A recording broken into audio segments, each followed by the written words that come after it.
Welcome to Howay and Say. Newcastle United just drew in normal time with Strasbourg, 1-1, but lost 3-2 on penalties in what was the most promising game this pre-season. If you could sum that up in one word, what would you say? Encouraging. Yeah, I'd agree. There was lots of signs, but explain to me why you chose that. Well, what I've seen so far, I didn't see yesterday's game because I was away with friends. That was lucky. Yeah. Well, I heard it was a frustrating watch.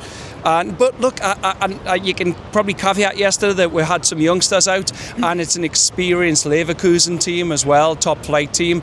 But yeah, today felt encouraging that a lot of players did step up. There were a lot of very good performances in there. Jacob Ramsey in particular, even though he did give the ball away for their equaliser. Baz Manature, he might have some inconsistencies this season, but I felt that he looked the real deal today. He caused them a world of problems. He was probably my best player on the whole of the game. And I felt with fullbacks, Dylan Charlton, he mightn't be Premier League quality yet, but he was solid enough, didn't put a foot wrong against a tricky winger, and also Leo Shahar. I felt him and Jacob Murphy really linked up well on the right-hand side. I totally agree. I think it's the first pre-season game you can walk away and go, a few players stepped up today. A few players look like they're fighting to play in that starting 11 next weekend. So I've said it a few times that I want to see Jacob Murphy kind of try and dominate games and have more of a presence. And I feel like he did today. Do you think he's kind of fought his way in? Obviously, Joe Linton's injury now. Has he fought his way into that starting 11? I'd say, yeah. Jacob Murphy. Sorry, Jacob Ramsey. Oh, sorry, Ramsey. No, yeah, Ramsey the day. We, like who I was sitting with, my friend's dad, like early on, like we said Jacob Ramsey. Yeah. We've got, honestly, it's a Jacob apocalypse here, honestly. Both have had a great game, that's the problem. Yeah, no, they did, that's it. Honestly, trying to distinguish them. It's like when we had a team full of Steves and a backroom staff full of Steves at one point. But, Ramsey, not Murphy. Felt he really imposed himself on the game today. I know he gave the ball away for the equaliser, nothing much he can do the way it was put in the top corner, but Ramsey, he was always shown for the ball, he was on the half turn, and I felt it was a single pivot with Bamba. Bamba was the one who was always sitting, but yeah, he was dropping a bit more. He was dragging up the pitch, he was progressive, his passing was good, he was finding those little pockets of space, he was dragging players out of position, taking them across the pitch, creating an overload on either side, and yeah, he was really good. And that's what they lacked yesterday. Yesterday it was like they tried to do it, but it didn't work, and then it just ended up going long, and it didn't stick. Whereas today, it looked like they were dragging players around. They were able to move it and link up together and get forward. So for me, Ramsey in that midfield today was fantastic. But you've touched on Leo Shahar. Does he start as right back at the moment, or pending transfer news? Yes, Amar Dedic. Yes, he's finally on his way. £29.5 million. I saw Keith Downey post that this morning. I'm happy he's on his way. We're addressing a problem position. I probably expect that he comes in terms of his European experience, and he's played under Jaissle before. But Leo Shahar, you'd be hard pressed to say he had a poor game there. He didn't. He was very good. The fact that he was strong in the tackle, he was getting forward on the overlap, he was aggressive. The balls into the box he was playing towards, he got better as the game went on. He was putting balls into the box, he was creating chances. It was great to see from a fullback. Yeah, it was. Like, I wouldn't say he was Trippier's level, but it was sort of a sort of, you could say, a temporary throwback, a good delivery in the box, and I felt where Jaissle talks about vertical football, when you can see when Shahar was getting it, Murphy was getting on his bike and he was playing those vertical passes up, and he played some very good balls. He was solid against a tricky winger. I think, considering he's young and he's not very experienced, I think the fact that him and Murphy they look like they played together for a while on that right-hand side.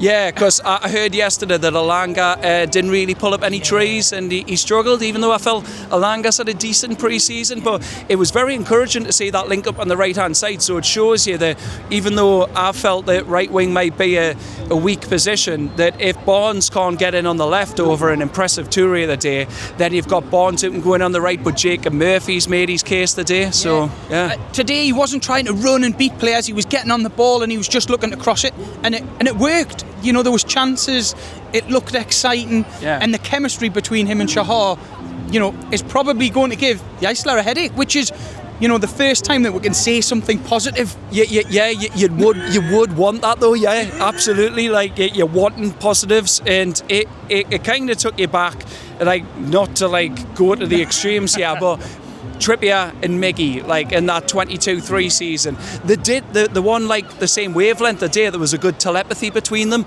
It was very encouraging, and I felt, despite Toure being good on that left-hand side, I felt a lot of our good play did come from the right-hand side. Yeah, no, I totally agree. I think another thing that we were seeing today was the press. Did you notice? So yesterday I spoke to someone else and they were saying that the press, it was one player, maybe two, it didn't quite work. Yeah. It didn't look like Jaissle's had a chance to stamp any authority or get a style of playing. Today, do you think that was different? Well, it was certainly an improvement from Wednesday night. Yeah, I mean, I know that's an experienced Everton team in the Premier League, but yeah, it seemed the press was there the day. Certainly were wingers. They'd done their fair share of graft. They weren't just attacking, they were getting stuck in and winning the ball back. We won the ball back on plenty of occasions, high turnovers, which was good, and it was very encouraging to see, because that's what he's talked about so far. He wants to be this team. I know it might be similar to Eddie Howe, but he's talked about high pressing, high turnovers, winning it back, attacking them with aggressiveness, pressurising the opponent, putting putting pressure on them in their final third, and we saw a bit of that today. Yeah, and it was promising, because yesterday we left and thought, Liverpool next weekend. We've not left today and thinking we're going to turn them over, it's going to be an easy game, but you're leaving with a bit more excitement, with a bit more belief that something's happening.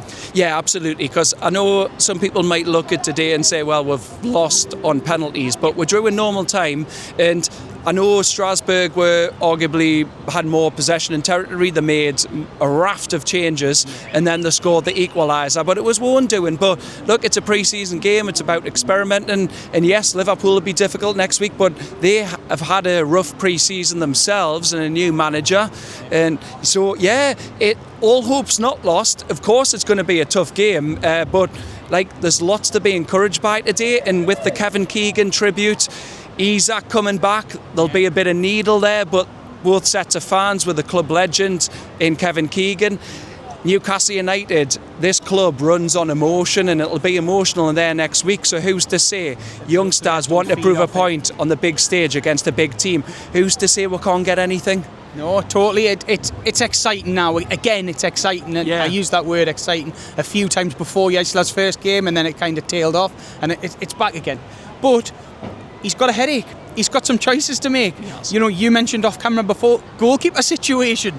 Yes. Yeah, well, I didn't say yesterday. Well, I've seen the highlights. I watched them last night, when the club had released them, and I thought, well, I feel Hornacek may have got a bit of a raw deal from some of his supporters online, because the first goal, I feel, it did take a deflection, and I know it looked like he was beaten from range straight down the middle of his goal, but I feel it did take a deflection. Second one, unlike Wednesday night where I feel he could have done better, it looked like camera angle, that's what I'm judging off, that he was unsighted for their second, but Jaouen didn't put a glove wrong today, not a foot wrong, but you could see that the defence was playing a bit higher up, the team was playing higher up, because they had confidence in the goalkeeper that he was good at sweeping, good with his feet behind them, so that's what could engage the press, and he seemed confident in his box.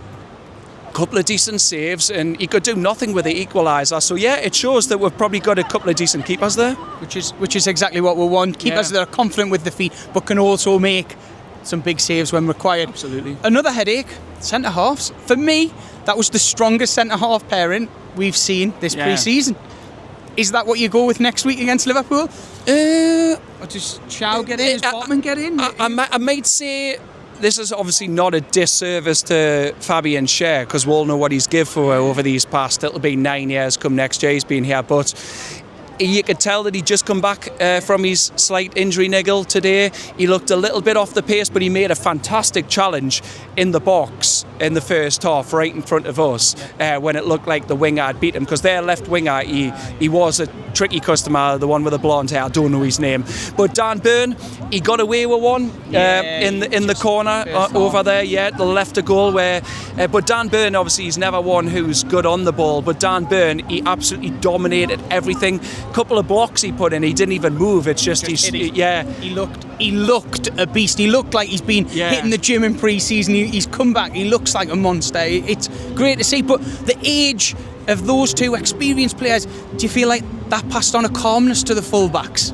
But yeah, you could say so, because the team's crying out for experience in midfield, and we don't know what's happened with Højbjerg or Polina, but the defence, it certainly looked like when it had that experience in there, and Dan Burn being captain, a man who knows what it means to play for Newcastle, a local lad.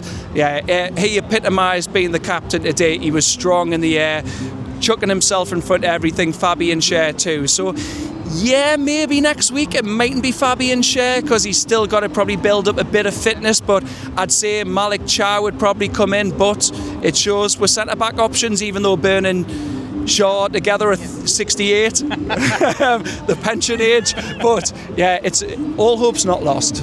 Excellent. So can you give me a prediction of how you think Newcastle will fare this season? We'll finish on that one for today.